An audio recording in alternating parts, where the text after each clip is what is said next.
NTA के द्वारा आयोजित की गई नीट परीक्षा में जिन 1563 बच्चों को ग्रेस मार्क्स मिले उनका री एग्जाम होगा। मामला सुप्रीम कोर्ट में पहुंचा और जहां पर एनटीए ने री एग्जाम कराने की बात कही है, लेकिन इसके बाद भी मामला शांत होता नजर नहीं आ रहा। वजह, लखनऊ के लॉ स्कॉलर ऋषि शुक्ला ने अब सुप्रीम कोर्ट चीफ जस्टिस को एक पत्र लिखा है। वो पत्र क्यों लिखा है, हमारे साथ बात करने के लिए ऋषि खुद ही है। ऋषि, ये क्या पत्र लिखा आपने चीफ जस्टिस ऑफ इंडिया को? मैंने चीफ जस्टिस ऑफ इंडिया को एक रिटायर्ड जस्टिस के अंदर इन्वेस्टिगेशन के लिए एप्लीकेशन लिखी है। ठीक है, ग्रेस मार्क्स आज जो है उन्होंने एनटीए ने कहा कि ग्रेस मार्क्स को हटा के री नीट की बात उन्होंने की कि जो 23 जून को कराएगी री नीट की बात की। लेकिन मैंने जो पत्र चीफ जस्टिस को लिखा वो इसलिए लिखा है कि एक रिटायर्ड जस्टिस के अंदर एक इन्वेस्टिगेशन तो जरूरी है ही, क्योंकि कहीं ना कहीं गलतियां तो शुरुआत से लेकर अंत तक दिखी हैं। अब कैसे गलतियां मानते हैं? एनटीए तो मान रहा है कि हमारा ग्रेस मार्क्स में जिन बच्चों को आपत्ति थी, 1563 बच्चों को ग्रेस मार्क्स से हम दोबारा एग्जाम कराएंगे। अब अगर देखा जाए शुरुआत से, मैं आपको बताऊं पूरा क्रोनोलॉजी समझिएगा आप, कि शुरुआत से अगर देखा जाए कि 9 फरवरी 2024 को नीट के परीक्षा का एनटीए एक नोटिफिकेशन निकालता है एप्लीकेशन फॉर्म खोलने का। आपको मैं दिखाऊं कि ये निकलता है आपका 9 तारीख को खुलता है, 9 फरवरी को, कि एप्लीकेशन फॉर्म खुला जाता है। 9 मार्च जिसकी अंतिम तिथि होती है, जो कि एक साधारण प्रोसीजर है। बाद में ये तिथि बढ़ के 16 मार्च हो जाती है, जो कि नॉर्मल चीज है कि 16 मार्च को एक हफ्ते बढ़ाया। चलिए, जो लोग रह गए उनको दिया होगा, मतलब 1 महीने तक फॉर्म भरवाएगा। अब एकदम से 20 दिन बाद आप 9 तारीख को, 9 अप्रैल को खोलते हैं फॉर्म को, एक दिन के लिए, 9 अप्रैल से 10 अप्रैल तक के लिए, कि जिनका फॉर्म रह गया वो भर सकते हैं। उसमें लिखते हैं, meanwhile a few students were received few requests were received from the candidate to reopen the registration window of NEET UG 2024 as they could not fill their form due to various unavoidable reasons। वो क्या unavoidable reasons है? वो तो सब non serious छात्र होंगे। भाई, ऐसा कौन सा स्टूडेंट है जो साल भर नीट की तैयारी कर रहा है, लोग लाखों रुपए खर्च करके कोचिंग करते हैं, वो ऐसे कौन से स्टूडेंट्स थे जो भूल गए, या कौन सा ऐसा रीजन था कि महीने भर में आपके पास कोई रीजन ही नहीं बचा कि आप फॉर्म भर सकते थे? क्या वो आपके कोई खास लोग थे, कोई आपके जो आपके बहुत सगे लोग थे जिनके लिए आपने एक दिन के लिए खोला? कभी, क्योंकि मैंने तो नहीं देखा, मैं इतने साल से एजुकेशन सेक्टर से जुड़ा हुआ हूं, मैंने नहीं देखा कि एक दिन के लिए 20 दिन बाद फॉर्म खोला जा रहा है। कोई स्पेशल केस हो, कोई ऐसे आपदा आ गई हो तो समझ में आता है कि 9 से 10 एक दिन के लिए खोल दिया गया। क्या उस बीच काफी टाइम तक सर्वर ना चला होता, समझ, कुछ ऐसी जब चीज नहीं थी तो फिर एक दिन का खोलना तो अपने आप एक प्रश्न चिन्ह होता है। दूसरा, फिर आती बात कि 29 तारीख को इन्होंने जो है चैलेंजेस की, क्वेश्चन चैलेंज होते हैं प्रोसीजर एनटीए का, उन्होंने 29 तारीख को उस पोर्टल खोला। 31 तारीख, 29 मई से 31 मई के बीच, 29 मई से 31, जिन बच्चों को किसी सवाल पे आपत्ति हो उसके लिए उन्होंने खोला। ठीक है, 29 से 31 मई के लिए खोला गया। फिर 4 तारीख की सुबह 1:30 बजे फाइनल आंसर की निकाल दी जाती है बच्चों के लिए। अब आंसर की निकालने के बाद तुरंत ही शाम को आप 4 तारीख को रिजल्ट निकाल देते हैं, जिस दिन इलेक्शन का रिजल्ट आ रहा होता है, जबकि आपने अपनी क्लियरली अपने नोटिफिकेशन में मेंशन कर रखा था कि आपका रिजल्ट जो आएगा वो 14 जून को आएगा। जब आपने 14 जून को दे रखा है तो आपने 4 जून को, ऐसा कौन से पंडित जी ने आपको भविष्यवाणी कर दी थी, या कौन सा ऐसा कंडीशन हो गई थी कि आपको 4 ही जून को निकालना था? जिस दिन इलेक्शन का इतना बड़ा रिजल्ट आ रहा है, पूरी दुनिया की नजर रिजल्ट पे है, तब आप उस चीज को निकाल दे रहे हो 4 जून को। ये कहीं ना कहीं तो प्रश्न खड़ा करता ही है। फिर 718, 719 नंबर की बात आती है। फिर उसमें आप बता देते हैं कि हम ग्रेस मार्क्स दिए थे। ग्रेस मार्क्स का कॉन्सेप्ट लेके आते हैं, जो ग्रेस मार्क्स का कॉन्सेप्ट कभी नीट में, AIMPT में कभी यूज ही नहीं किया गया। आप एक अलग कॉन्सेप्ट को लेके चले आते हैं। जब आपसे पूछा जाता है कि आपने ये ग्रेस मार्क्स कैसे दिए, तो आपने 2018 की क्लैट के सुप्रीम कोर्ट के जजमेंट का हवाला दिया कि हमको उसमें से जो इस्टेब्लिश किया गया था फॉर्मूला, उसको किया। अब जब वो रिट पिटीशन आपके लिए थी ही नहीं, वो आपसे रिलेटेड थी नहीं, तो आप, क्योंकि वो इंजीनियरिंग कॉलेज और मेडिकल कॉलेज के लिए थी नहीं, वो क्लैट के लिए थी, उसमें जो फॉर्मूला एस्टेब्लिश किया गया था वो ये था कि वो, क्योंकि CBT मोड पे था, मतलब कंप्यूटर बेस्ड मोड पे था एग्जाम, उसमें आप देख सकते हैं, मतलब कंप्यूटर में इस फ्रीक्वेंसी को चेक किया जा सकता है कि 1 मिनट एक क्वेश्चन पे एक बच्चे ने कितना समय दिया लॉग इन लॉग आउट से। उसमें एक फ्रीक्वेंसी भी सेट होती है, मतलब एक अंदर पता चलता है कि हर क्वेश्चन पे क्लिक करने पे कितना टाइम हुआ, आप उस फ्रीक्वेंसी को वहां से चेक कर सकते हैं। लेकिन जब पेपर मोड पे पेपर था, आपने कौन सा ऐसा गणित लगाया जिससे आपने उनको देख लिया? जब उनसे ये प्रश्न प्रेस कॉन्फ्रेंस में पूछा गया तो उन्होंने कहा कि CCTV फुटेज से उन्होंने चेक किया। अब CCTV फुटेज से आप कैसे बता सकते हैं कि अगर बच्चा परीक्षा देने आया है तो वो पेपर ही पेपर पढ़ेगा तब भी 1.5-2 घंटा पेपर पढ़ता रह जाएगा।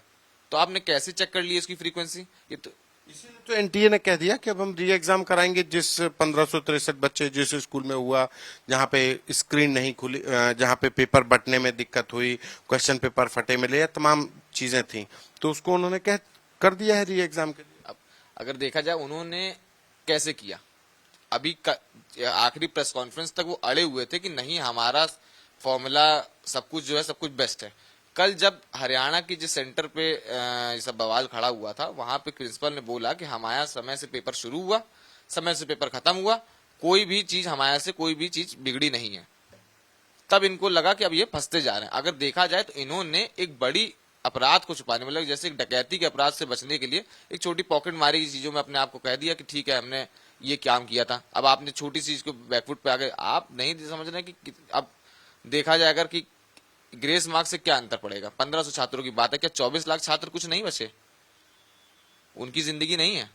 आपने ग्रेस मार्क्स को देखा जाए कि ग्रेस मार्क्स आपने हटा लिए, आपने गलती की थी। आज आप बोल देते कि बच्चों के भय के चक्कर में वो कमेटी बनाई गई थी, नहीं, आपकी गलती थी, आप गलत थे, इस चक्कर में वो कमेटी ने उस चीज को वापस दिया। इस चीज को आप एक्सेप्ट करिए।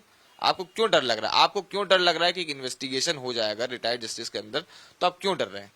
अब देखा जाएगा कि आपके ग्रेस मार्क्स के चक्कर में जो बच्चे, जितने 60 से अधिक बच्चों ने आत्महत्या कर ली, कौन उनकी जिम्मेदारी लेगा? किसकी जिम्मेदारी है वो? कितने बच्चे डिप्रेशन में चले गए? कितने माँ बाप इतने दिनों से एनटीए के दफ्तर के बाहर धरना दे रहे हैं? इन सब की जिम्मेदारी एनटीए लेगा?